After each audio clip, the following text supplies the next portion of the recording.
presence here is important because the people of Montgomery. Okay. On the table in front of us is just 4% of the guns that we seized in 2024. 4%. One table over there is made up of switches.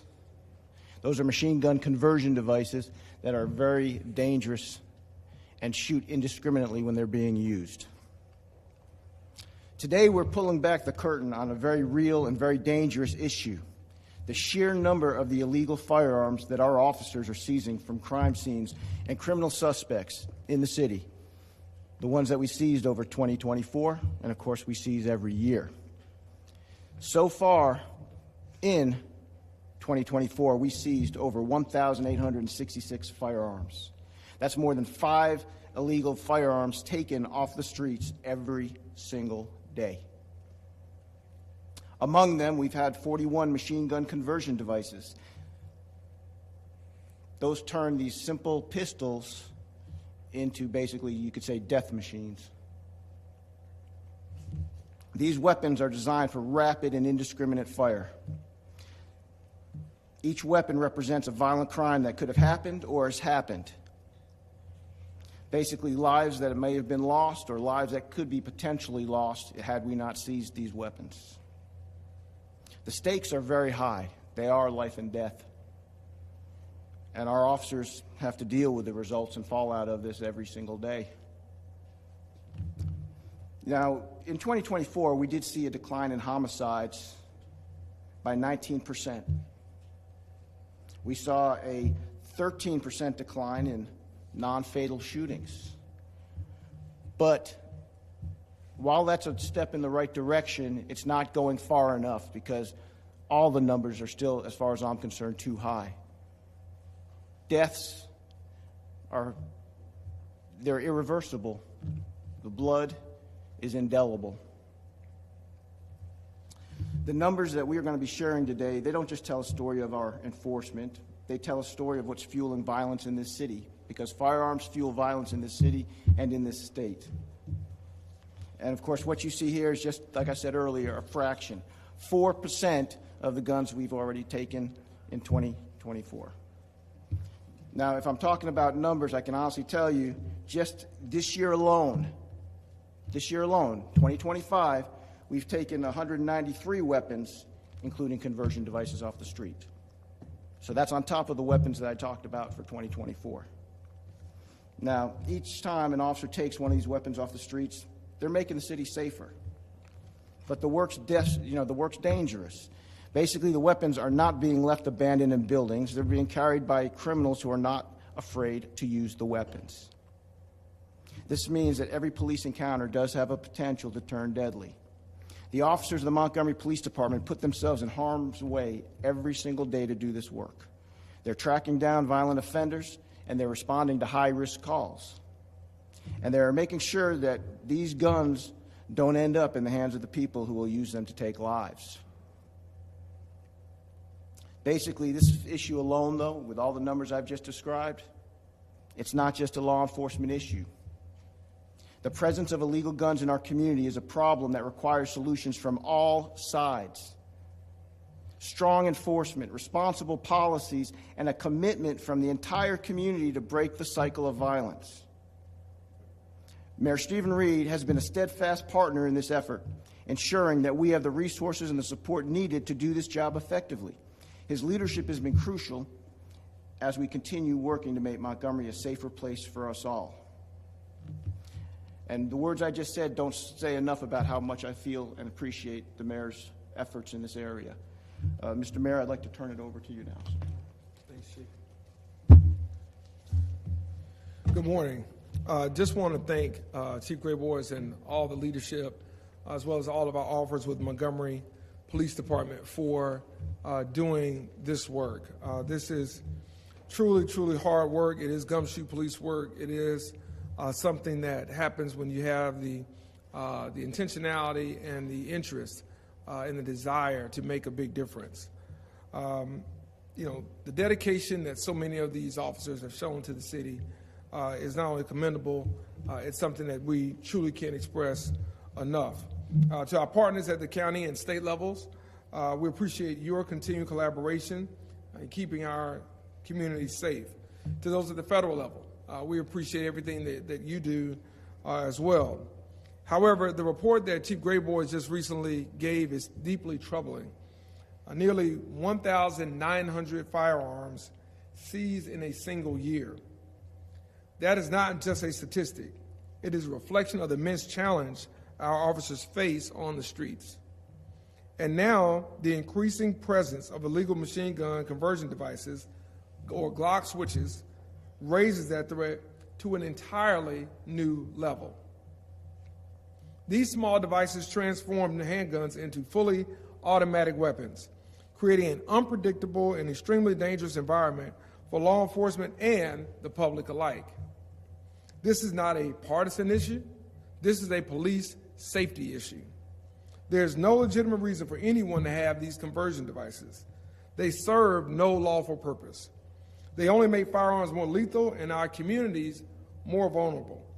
We must take responsible, nonpartisan action as mayors and as our state legislature convenes today here in Montgomery to address this growing threat.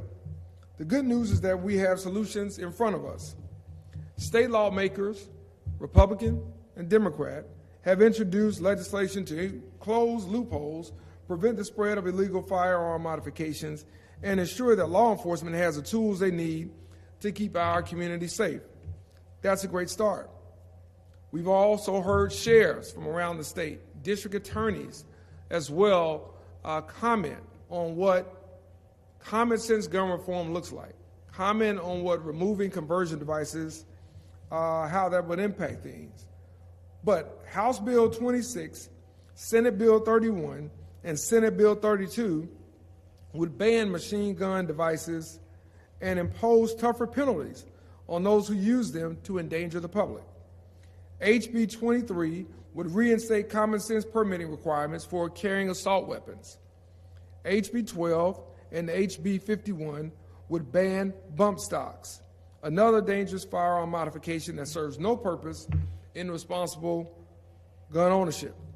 For those who call our police department, for those who call me, for those who reach out via social media, via inbox, Instagram, or other likes, and talk about the gunshots they're hearing, for those who are on Nextdoor and other apps complaining, I ask you to make sure you're calling your state legislators, make sure you're calling your state senators, make sure you're calling the lieutenant governor's office and the governor's office. Make sure you're calling the leadership in the legislature who is introducing and passing or killing these bills that will be brought up. As a member of the Big Ten Mayors Association, I can tell you where we are. We believe that these devices have no business on our streets. We want to not only protect our police officers, we want to make sure our communities are protected as well. So we're asking for your help. We're asking for your advocacy, for your influence, to make sure that as these legislative bills are discussed, that the same energy and intensity that you show at the local level, where these laws are not passed, but have to be enforced, that you come to our state house, you come to the state legislature, and you ask and you demand that you have safer and quieter streets, neighborhoods, and communities. These bills would help do just that. I'm quite sure there's a lot of opposition to these bills, but I believe the people of Alabama, and certainly the people of Montgomery, have the resolve to support those on both sides of the aisle who have introduced these bills. We believe these are measured, reasonable steps that respect the rights of responsible gun owners while prioritizing the safety of our communities. I also want to encourage our lawmakers to approve the Alabama Joint Resolution declaring gun violence a public health crisis. This is a critical step toward acknowledging and addressing the devastating impact of firearm-related violence in our communities. By adopting this resolution, the legislature can take decisive nonpartisan action to protect families, support law enforcement, and invest in evidence-based solutions that save lives. This is about ensuring that the residents of Montgomery and our surrounding areas, and anyone who's coming through here to visit or to do business, do not have to live in fear of reckless gun violence. We saw very recently a 6-year-old boy who was impacted by that as his house was shot into.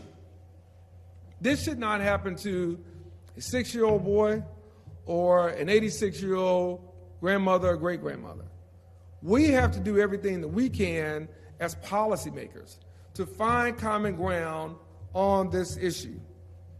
I believe that our officers, Montgomery Police Department, are doing everything they can to hold up their end of the bargain. They're working tirelessly to keep illegal firearms off the streets. Now we need, again, our state leaders on both sides of the aisle to come together and take action.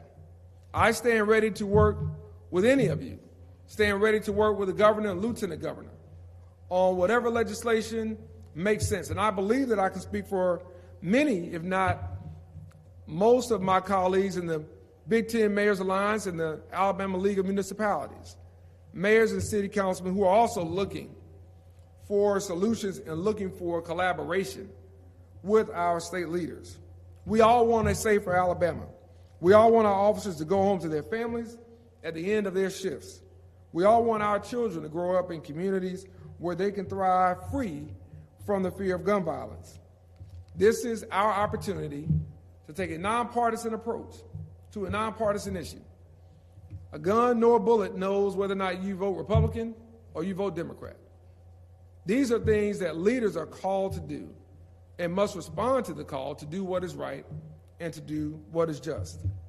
The time to act is now, and we certainly stand ready again, myself and Chief Graboys, to work with anyone who's willing to work with us in the city of Montgomery or in central Alabama or in the state itself to make sure we find solutions to these issues so we don't have to look at this many guns ever again, nor do we have to seize as many as 1,900 guns in a single year out on these streets. It takes help at all levels, and we need the help. We're asking for the help, and we look forward to being a part of the help in coming up with solutions to address this issue that has become more prevalent than ever and has become more necessary to act right now. Thank you so much for being here. At this time, we'll answer any questions that you may have for myself or Chief Graboys.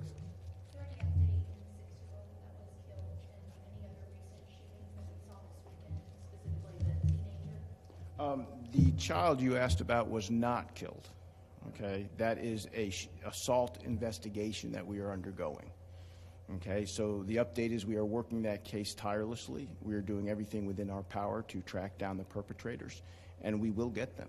I don't care how long that's going to take. I know I already said that in an earlier conference, but there are cases that sometimes we've taken a while to solve, but it doesn't matter where you go. We are going to get the person involved in that offense.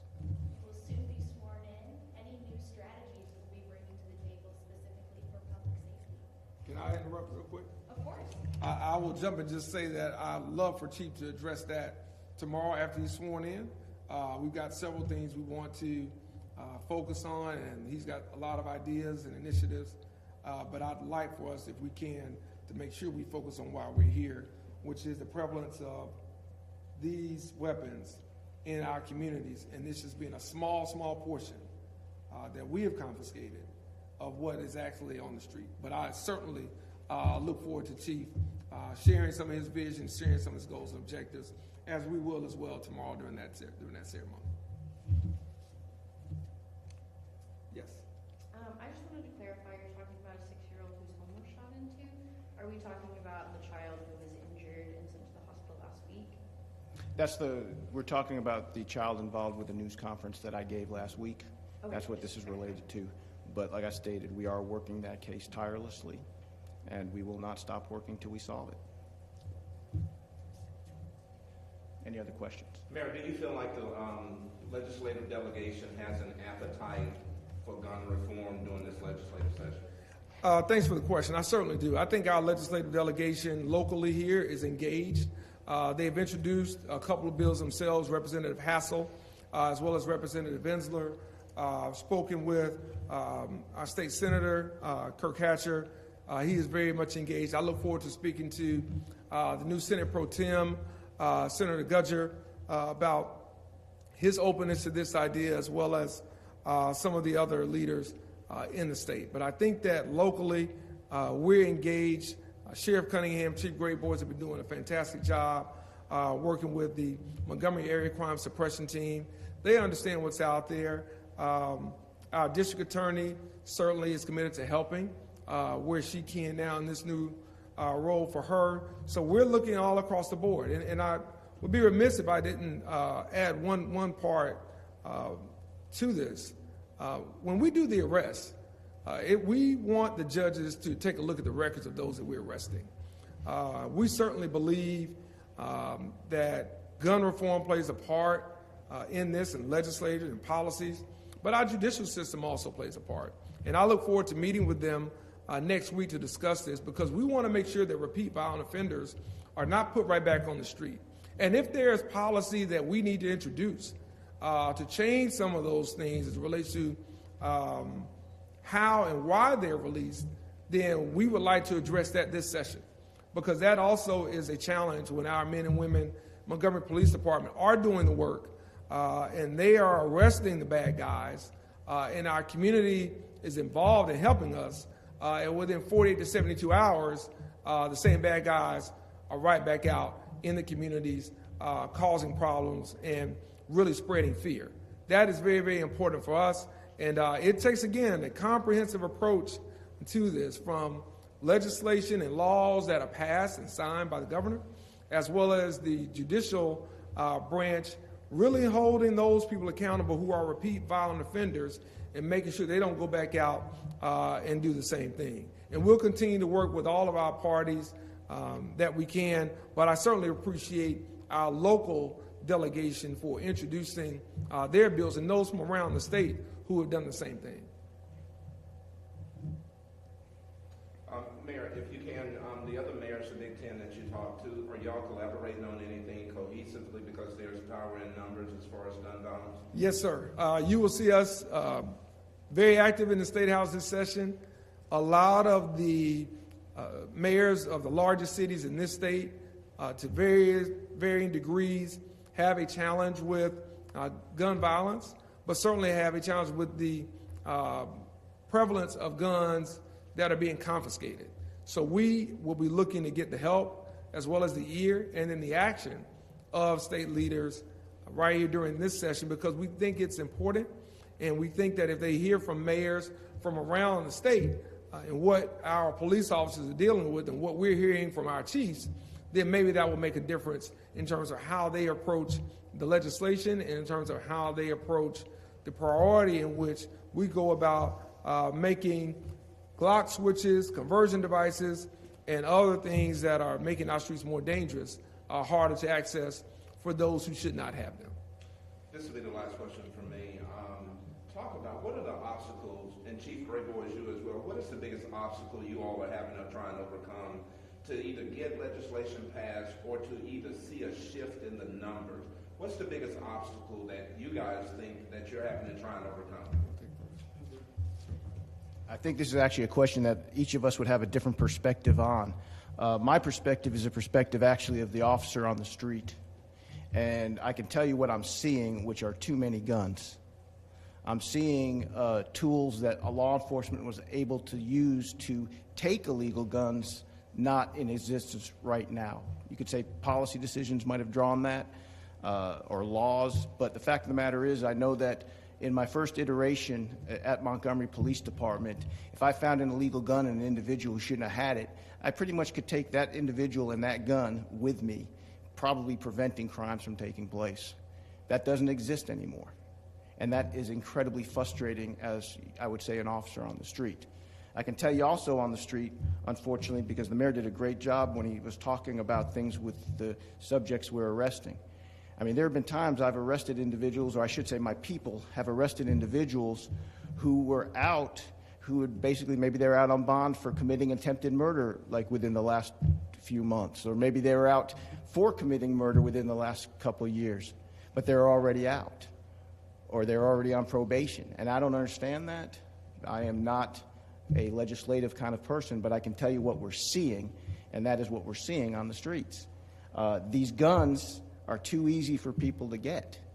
And the fact of the matter is ammunition is incredibly cheap. And when you have a large amount of weapons and cheap ammunition, well, the bad guys who might be pulling the triggers have a lot more opportunities to pull triggers because there's a lot more guns out there. Yeah, and let me add on to what Chief just mentioned. I agree with everything. I think there's a sense that if we do something, then it means everything when it comes to common sense gun reform. That's not the case. We certainly believe in the Second Amendment. We believe in all those things that make this country unique. But we also have to recognize that Alabama is one of the most dangerous states per capita in this country. That's a problem across the state. That's not just a Montgomery issue. We certainly have to look at community violence intervention initiatives, which we are investing in at the local level. We'd love state help there as well. But we need assistance as it relates to finding small ways to make big impacts. And that can be done, and it has been done in other conservative leaning states with Republican legislatures, with Republican governors. So this is not a red or blue or Democrat or Republican issue. It's a will or will not issue. That's what it comes down to. And I think if we can get to the will of this, then it won't just help Montgomery and the River region and so forth. It will help the entire state because other communities will benefit from it as well. We have the luxury of being approximate to our state leaders, and that is a great opportunity for us.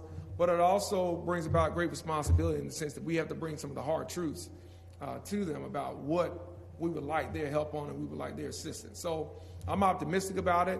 I think seeing legislation on both sides allows us, again, to get past the partisanship and to really focus on what are the common sense solutions that not only protect our communities, but in the end, protect our officers. All right, any other questions? Okay, well listen, thank you all so much for being here. Appreciate all the great work you do, and please keep it up. Take care.